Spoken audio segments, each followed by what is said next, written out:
ఖగ్రాస సంపూర్ణ చంద్రగ్రహణము తేదీ 7/9/2025 అనగా శ్రీ విశ్వావసు నామ సంవత్సర భాద్రపద శుక్ల 15 పూర్ణిమ ఆదివారం రోజున రాత్రి 9:57 నుండి రాత్రి 1:27 వరకు రాహుగ్రస్త ఖగ్రాస చంద్రగ్రహణము సంభవిస్తుంది.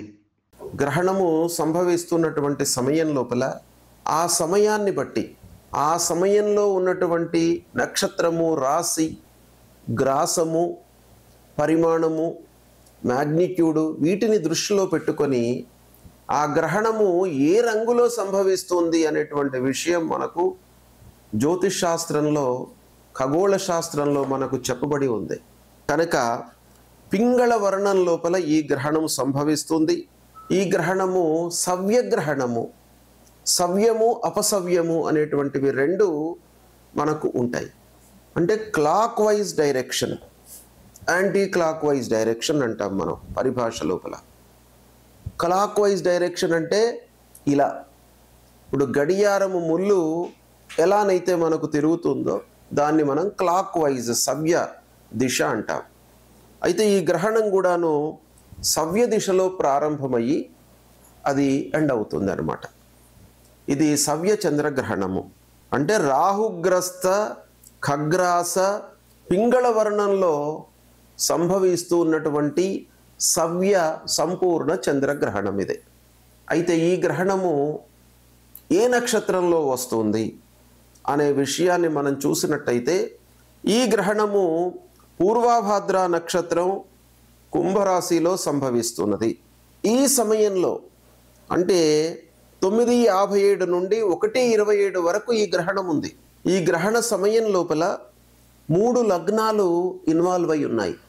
అంటే మేష లగ్నం, వృషభ లగ్నం, మిథున లగ్నం. ఈ 3 లగ్నాల లోపల ఈ గ్రహణం సంభవిస్తుంది. ఈ గ్రహణము భారతదేశంలోని అన్ని ప్రాంతాల లోపల కూడాను ఈ గ్రహణము కనబడుతుంది.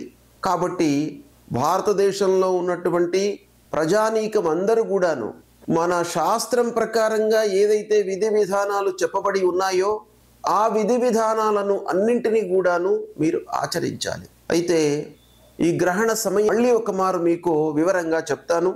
స్పర్శకాలం అంటే గ్రహణ ప్రారంభ కాలం అన్నమాట. ఇది 9:57 గ్రహణము స్పృశిస్తుంది, అంటే ప్రారంభమవుతుంది.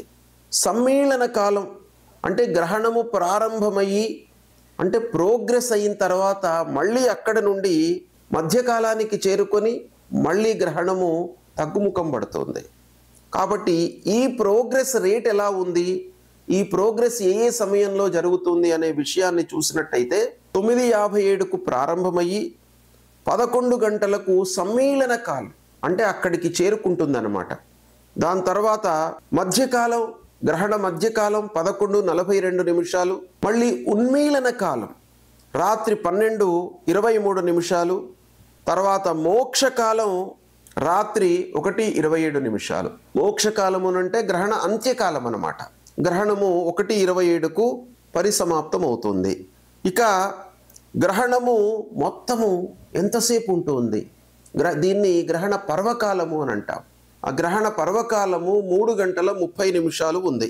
అంటే 9:57 మొదలయ్యి 1:27 వరకు ఉంది. కాబట్టి మొత్తం గ్రహణం కూడాను 3:30 ఉంది. అంటే గ్రహణము సంపూర్తిగా మనకు కనబడేటువంటి సమయం అన్నమాట. అయితే ఈ గ్రహణం పుణ్యకాలం. మనకు గ్రహణము ఖగోళ శాస్త్రం ప్రకారంగా గ్రహణం ఎన్ని గంటలకు పడుతుంది, ఎన్ని గంటలకు విడుస్తుంది, మధ్యకాలము, సమ్మేళన కాలము, ఉన్మీలన కాలము అనేటువంటివి ఖగోళ శాస్త్రం ప్రకారంగా, గణితం ప్రకారంగా మనము తెలుసుకొని ఈ సమయాన్ని గ్రహణానికి మనము విధి విధానాలు, ధర్మశాస్త్రము, సాంప్రదాయం మనకు ఏం చెబుతుంది వాటిని మనము ఆచరించాలి. అయితే గ్రహణ పుణ్యకాలం మొత్తం గ్రహణము స్పర్శ మొదలుకొని మోక్షం వరకు పుణ్యకాలం అన్నమాట. దీనికి శాస్త్రం ఏంటంటే ప్రమాణము యావత్ చాక్షుష దర్శన యోగ్యం తావత్ పుణ్యకాలము అని.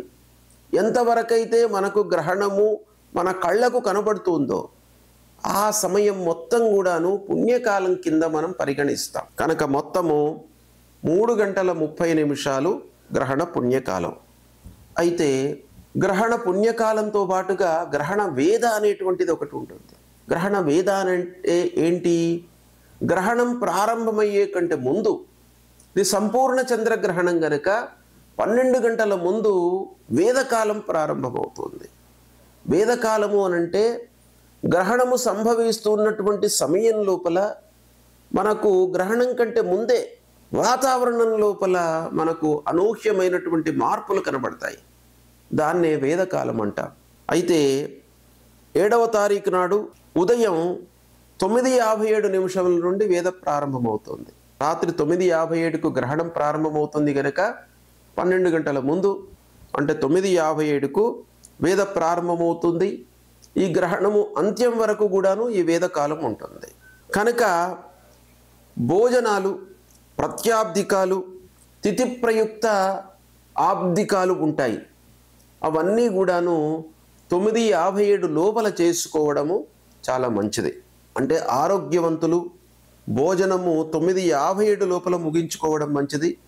9:57 లోపల తిథి ప్రయుక్తమైనటువంటి ప్రత్యాబ్దికాలు ఏవైనా ఉన్నట్టయితే వాళ్ళు కూడాను 9:57 లోపల పూర్తి చేసుకోవడం మంచిది. మనకు శాస్త్రము కొంత వెసులుబాటు కూడాను కల్పించింది. అందరినీ దృష్టిలో పెట్టుకొని ఈ నియమాలు, విధి విధానాలు మనకు కల్పించబడినాయి ఋషులు. కాబట్టి పిల్లలు, వృద్ధులు, అనారోగ్యంతో ఇబ్బంది పడుతున్నటువంటి వాళ్ళు, గర్భిణీ స్త్రీలు, వీళ్ళందరూ కూడాను మధ్యాహ్నం 12:30 వరకు ఈ భోజనాది ప్రక్రియలన్నీ కూడాను ముగించుకోవచ్చు అనేటువంటి విషయం కూడాను మనకు ధర్మశాస్త్రంలో చెప్పబడి ఉంది. ఇక ఈ గ్రహణము ముఖ్యంగా భారతదేశంలోని అన్ని ప్రాంతాల లోపల కూడాను కనబడుతుంది. ఈ గ్రహణానికి సంబంధించినటువంటి విషయాలు, విధి విధానాలు, పూర్వభద్ర నక్షత్రం కుంభరాశిలో సంభవిస్తుంది కాబట్టి ఈ గ్రహణము ఏ రాసుల వారికి శుభము, ఏ రాసుల వారికి మధ్యస్థంగా ఉంటుంది, ఏ రాసుల వారికి అధమంగా ఉంది అనేటువంటి విషయాన్ని మనం చూసినట్టయితే కుంభరాశిలో గ్రహణం సంభవిస్తుంది కనుక కుంభరాశిలో జన్మించిన వారికి, మీనరాశిలో జన్మించిన వారికి, వృశ్చిక రాశిలో జన్మించిన వారికి, కర్కాటక రాశిలో జన్మించిన వారికి వీళ్ళందరికీ కూడాను గ్రహణం యొక్క ప్రభావము ఎక్కువగా ఉంటుంది. అంటే ఈ రాశులలో జన్మించినటువంటి వారికి గ్రహణ గోచారం అధమంగా ఉంటుంది. ఇక మిథున రాశి, సింహరాశి, తులారాశి, మకర రాశి ఈ రాశులలో జన్మించినటువంటి వారికి మధ్యస్థంగా ఉంది. గ్రహణం యొక్క ఎఫెక్ట్ మధ్యస్థంగా ఉంటుంది. మేషరాశి, వృషభ రాశి, కన్యా రాశి, ధనుస్సు రాశి ఈ 4 రాశులలో జన్మించినటువంటి వారికి శుభప్రదం. అంటే ఈ గ్రహణం మూలకంగా ఈ మేషరాశి జాతకులకు, వృషభ రాశి జాతకులకు, కన్యా రాశి జాతకులకు, ధనుస్సు రాశి జాతకులకు బాగా కలిసి వస్తుంది. అంటే గ్రహణము సాధారణంగా కొన్ని మంచి ఫలితాలను, అదేవిధంగా చెడు ఫలితాలను కూడాను ఇస్తూ ఉంటుంది. అందులో భాగంగా ఈ 4 రాశుల వారికి శుభప్రదంగా ఉంటుంది. మేష, వృషభ, కన్యా, ధనుస్సు రాశి వారికి. కాబట్టి ఈ రాశుల వారికి శుభయోగం. ఈ రాశుల వారికి ఈ గ్రహణం మూలకంగా 3 నెలల వరకు చాలా మంచి జరిగేటువంటి అవకాశాలు ఉంటాయి. ఏదైతే అధమ రాశులు అధమంగా ఉందో ఆ రాశుల వాళ్ళు కొన్ని జాగ్రత్తలు తీసుకోవాలి. ఇక ఈ గ్రహణము నక్షత్ర రీత్యా పూర్వభాద్ర నక్షత్రంలో సంభవిస్తుంది, కుంభరాశిలో సంభవిస్తుంది కనుక ఈ సమయంలో మనము ముఖ్యంగా ఏం చేయాలి? గ్రహణం మూలకంగా మనకు 2 ముఖ్యమైనటువంటి విషయాలు శాస్త్రంలో చెప్పబడి ఉన్నాయి. ఒకటి మంత్ర జపాలకు, అంటే గురువు చేత ఉపదేశించబడినటువంటి మంత్రాన్ని మనము ఉచ్చరిస్తూ ఉన్నట్టయితే మనకు చాలా కలిసి వస్తుంది. అదేవిధంగా గ్రహణ సమయము, లగ్నము, రాశి వీళ్ళకి అధమంగా ఉంటుంది కాబట్టి వాళ్ళు దానాదులు చేసుకోవాలి అనేటువంటివి మనకు శాస్త్రంలో చెప్పబడి ఉంది. అయితే ముఖ్యంగా గ్రహణ స్పర్శ మొదలుకొని మోక్షం వరకు గ్రహణం పుణ్యకాలం కాబట్టి ఈ గ్రహణ స్పర్శకాలం లోపల మనం స్నానం చేయాలి. దీన్ని పట్టు స్నానము అని అంటారు. అంటే గ్రహణము ప్రారంభం లోపల స్నానం చేయాలి. గ్రహణం మధ్యకాలం లోపల జపాదులు చేసుకోవాలి. అంటే గ్రహణం మధ్యకాలము జపాదులకు, అంటే గురువు చేత ఉపదేశించబడినటువంటి ఏదైనా మూలమంత్రము మీకు ఉన్నట్టయితే దాన్ని ఉచ్చరించడం మూలకంగా మీకు బాగా కలిసి వస్తుంది. కాబట్టి అది మీరు చేసుకోండి. మంత్రానుష్ఠానానికి దానాదులకు మధ్యకాలం చాలా ఉత్తమమైనటువంటిది. మళ్ళీ గ్రహణ మోక్షకాలం లోపల కూడాను మనం స్నానం చేయాలి, దానం ఆచరించాలి.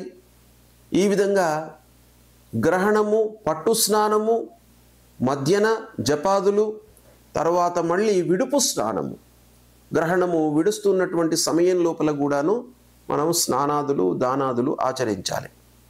ఇక ముఖ్యంగా గ్రహణ సమయం లోపల నదీ స్నానము చాలా ఉత్తమమైనటువంటిది. మహానదులకు వెళ్ళి, జీవనదులకు వెళ్ళి స్నానం చేయడము చాలా పుణ్యప్రదమైనటువంటిది. అంతేకాకుండా సముద్ర స్నానం కూడాను ఇంకా విశేషించి మనకు శాస్త్రంలో చెప్పబడి ఉంది. నదీ స్నానము, తటాక స్నానము, సముద్ర స్నానము ఇవి వీలు కానటువంటి వాళ్ళు ఇంటిలోనే మనము ఒక బకెట్ లోపల నీళ్లు తీసుకొని ఆ నీళ్లను గంగాజలంగా భావించి విడుపు స్నానాన్ని ఆచరించమని కూడాను శాస్త్రం చెబుతోంది. పూర్వకాలము ఇళ్లలో మన స్నాన గదుల లోపల ఒక గంగాళము అనేటువంటి వాళ్ళు, అంటే ఒక పాత్ర, దాని పేరే గంగాళము, గంగాలయము. అంటే ఆ నీరును అందులో నింపుకొని స్నానం చేయడం మూలకంగా గంగానదిలో చేసినటువంటి పుణ్యము మనకు లభిస్తుంది అనేటువంటి ఉద్దేశంతో ఆ పాత్రకు గంగాళము అనేటువంటి పేరును పెట్టడం జరిగింది. ఇక గ్రహణానంతరము దైవ దర్శనం చేసుకోవాలి.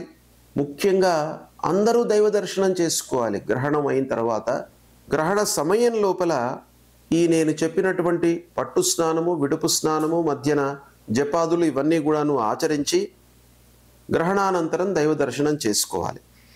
ఇక గ్రహణ సమయం లోపల మనం ఆచరించవలసినటువంటి కొన్ని ముఖ్యమైనటువంటి విషయాలు కూడాను చెప్పి ఉన్నాయి. గ్రహణ సమయాన్ని గ్రహణ సూతకము అని అంటారు. కాబట్టి అంటే మనకు సూర్యగ్రహణమే కానివ్వండి, చంద్రగ్రహణమే కానివ్వండి, సూర్య చంద్రులు చాలా ముఖ్యమైనటువంటి గ్రహాలు. ఈ గ్రహాల మూలకంగా, సూర్యుడి మూలకంగా మనము ఈ జీవరాశులన్నీ కూడాను నిలుస్తున్నాయి అని అంటే సూర్యుడి యొక్క అనుగ్రహం, చంద్రుడి యొక్క అనుగ్రహం. వీటి మూలకంగానే మనకు తిథి నక్షత్ర యోగ కరణాలన్నీ కూడాను ఏర్పడతాయి. వాటి మూలకంగా మనము వ్రతము, దానాదులు, యజ్ఞాదులు ఇవన్నీ కూడాను ఆచరిస్తాం. కాబట్టి ఈ సూర్య చంద్రులకు సంబంధించినటువంటి విషయం లోపల చంద్రగ్రహణమే కానివ్వండి, సూర్యగ్రహణమే కానివ్వండి, ఈ గ్రహణాల సమయాన్ని మనము సూతకంగా భావిస్తాం.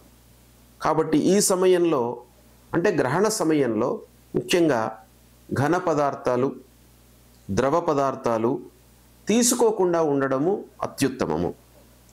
గర్భిణీ స్త్రీలు ముఖ్యంగా ఈ సమయం లోపల కొన్ని నియమాలను పాటించాలి. ఏం పాటించాలి?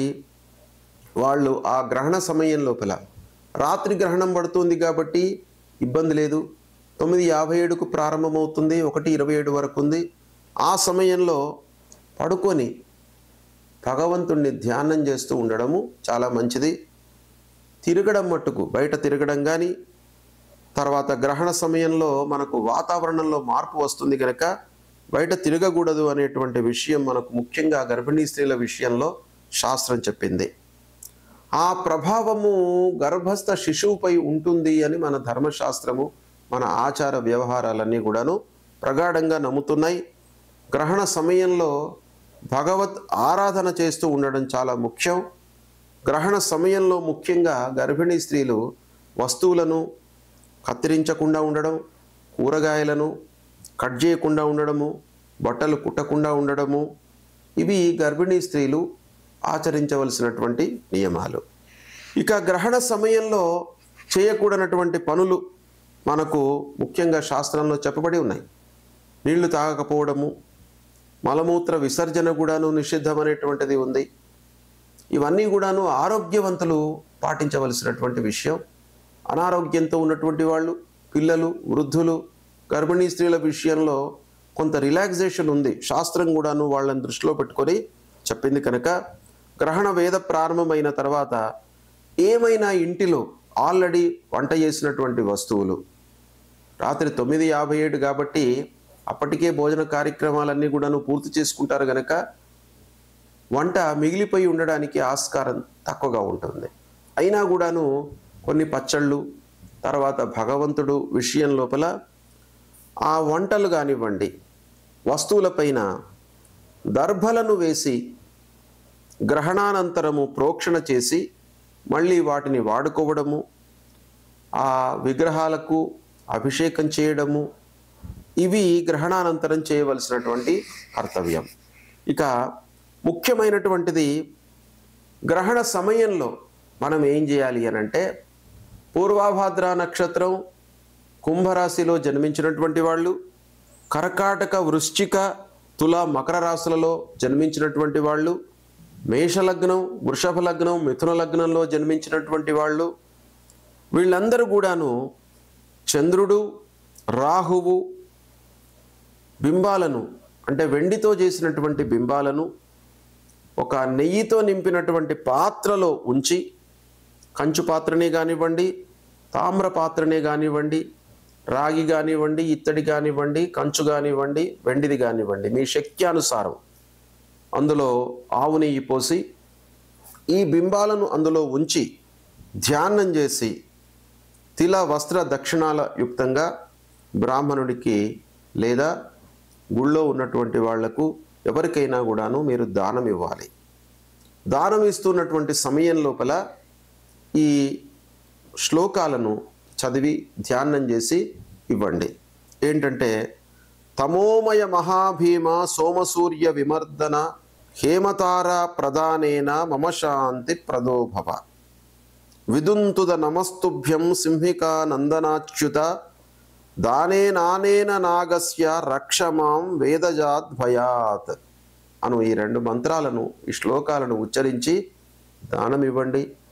మీ నక్షత్రము, రాశి మూలకంగా కలిగేటువంటి దుష్ప్రభావం దూరమవుతుంది. గ్రహణం మూలకంగా శుభ ఫలితాలను కూడాను మనకు శాస్త్రం చెప్పింది కాబట్టి వాటి కొరకై భగవంతుణ్ణి మీరు దర్శించుకోండి. భగవంతుడి అనుగ్రహం మూలకంగా ఈ గ్రహణాన్ని మీరు వీక్షించడం మూలకంగా మీకు శుభమే కలుగుతుంది. కాబట్టి నా నక్షత్రంలో సంభవించింది, నా రాశిలో సంభవించింది, నా లగ్నంలో సంభవించింది, ఏదో కలగబోతుంది అనేటువంటి ఒక భయం నుండి మీరు దూరమయ్యి భగవంతుణ్ణి ఆశ్రయించినట్టయితే తప్పకుండా మీకు మంచి జరుగుతుంది. శుభం.